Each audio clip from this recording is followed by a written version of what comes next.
इस समय मैं मौजूद हूँ दिल्ली के जंतर मंतर धरना स्थल पर, जो कि काफ़ी चर्चित पहलवानों का जो धरना पिछले 7 दिनों से धरने पे बैठे हुए हैं अपनी मांगों को लेकर के।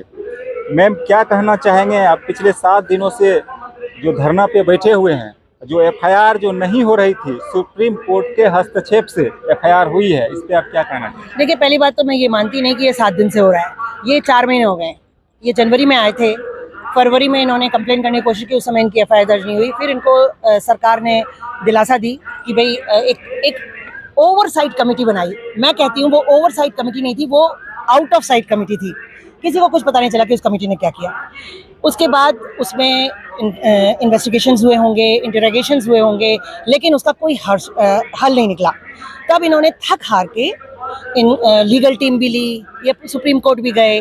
सुप्रीम कोर्ट ने कुछ तथ्य देखे होंगे तभी तो ऑर्डर पास किया, और पुलिस ने सुप्रीम कोर्ट के ऑर्डर पे एफआईआर दर्ज कर दी, पॉक्सो वाली।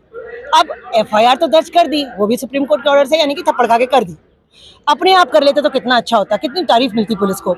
अभी भी पॉक्सो रूल को अगर फॉलो कर लें तो पुलिस को तारीफ मिलेगी। अब फिर सुप्रीम कोर्ट ऑर्डर देगा, फिर वो पॉक्सो रूल को फॉलो करेंगे कि उसमें जेल होती है, कि उसको फिर बाद में इन्वेस्टिगेशन होता है। तो फिर वही बात कि हमारे हिंदुस्तान में जब तक थप्पड़ ना मिले तब तक कोई काम होता ही नहीं है पावरफुल लोगों के अगेंस्ट। और ऐसा कहते हैं कि जो रिच एंड पावरफुल हैं उनको कभी जेल तो होती नहीं, बेल हो जाती है। जिनको जेल ही नहीं होगी उनको तो बेल का भी मतलब नहीं है, जिनको जेल होती है उनकी भी बेल हो जाती है। दूसरा एक पॉइंट है जो मैं उठाना चाहती हूँ as a Asian champion, behavioural professional misconduct. Professional misconduct उसे कहते हैं कि स्पोर्ट्स लॉ में रूल है, कल मैं इसकी प्रतिलिपि भी लाऊंगी, और उसमें ये कहते हैं कि अगर किसी भी अधिकारी ने प्रोफेशनल मिसकंडक्ट करता है वो, तो उसको बार कर दिया जाता है उस एरिना से। मैं एग्जांपल देती हूँ आर्मी का।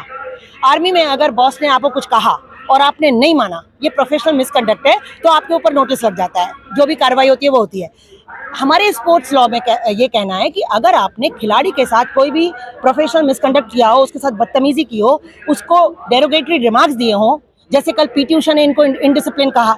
अब मेरा तो ये कहना है कि जो कॉम्प्रोमाइज एथलीट्स होते हैं वो क्या जाने कि सेक्सुअल हैरेसमेंट जो पॉक्सो लगा है उसमें क्या कार्रवाई होनी चाहिए। और जिनको सारी पदवी मिल गई, सब कुछ मिल गया, अब वो अगर फिर भी इन डिस्ट्रेस वाले खिलाड़ियों को का साथ नहीं दे सकते हैं तो वो सेंसिटिव नहीं है, पहली बात तो। लेकिन डेरोगेटरी रिमार्क देने की क्या जरूरत थी? भाई तुम चुप रहो ना। तुम अगर जिस सरकार में हो या जिसने तुम्हें पदवी दी है, तुम आईओ में हो, आईओ की प्रेसिडेंट हो, चुप बैठो। तुम काम नहीं कर सकते तो चुप बैठो। लेकिन डेरोगेटरी रिमार्क्स दोगे तो हम जैसे जो शुरू से बोल रहे हैं, अन्ना आंदोलन में भी बोले, निर्भया में भी बोले, मैंने ड्रग अब्यूज के खिलाफ लड़ाई लड़ी, मुझे मालूम है कि ये जो प्रोफेशनल मिसकंडक्ट है क्या होता है, कैसे ये लोग करते हैं। मैंने जब एशियन गोल्ड जीता था तो मेरी फेडरेशन के सेक्रेटरी ने कहा था पता नहीं कौन से एशिया में जीता ही। इसको भी डेरोगेटरी रिमार्क कहते हैं। अगर सरकार चाहती, जो मेरा डोपिंग का PIL है ड्रग अब्यूज के खिलाफ, अगर वो खुल जाए ना, उसके बंद लिफाफे खुल जाए, कितने अगर रूल फॉलो हो जाए तो कितने चले जाएंगे लाइफ पे, क्योंकि इन्होंने रूल्स को वायलेट किया है। बट यहाँ तो कोई रूल रेगुलेशन तो फॉलो करता नहीं है। कानून तो बड़े अच्छे बन जाते हैं, स्पोर्ट्स लॉ तो बड़ा अच्छा है, लेकिन उसको फॉलो करने वाले कहाँ है? ऐसा तो नहीं है कि एफआईआर अब दर्ज हो चुका है तब आप लोगों का धरना जो है बंद हो जाएगा आगे? क्यों बंद होगा? जोर पकड़ेगा भैया।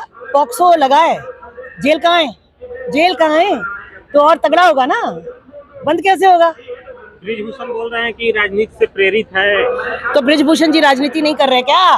ब्रिजभूषण जी क्योंकि पावरफुल पोजीशन में है तो वो राजनीति नहीं कर रहे क्या? सब करो राजनीति, खूब करो, लेकिन खिलाड़ियों का साथ दो। वो बोल रहे हैं खिलाड़ियों को मोहरा बनाया जा रहा है। कोई मोहरा नहीं बना रहा। ये वही खिलाड़ी हैं जो जब पहले 3 महीने पहले बैठे थे तो हाथ जोड़ के सब पार्टियों को कह रहे थे कि हमारे पास मत आओ, हमारी ये खेल की लड़ाई है।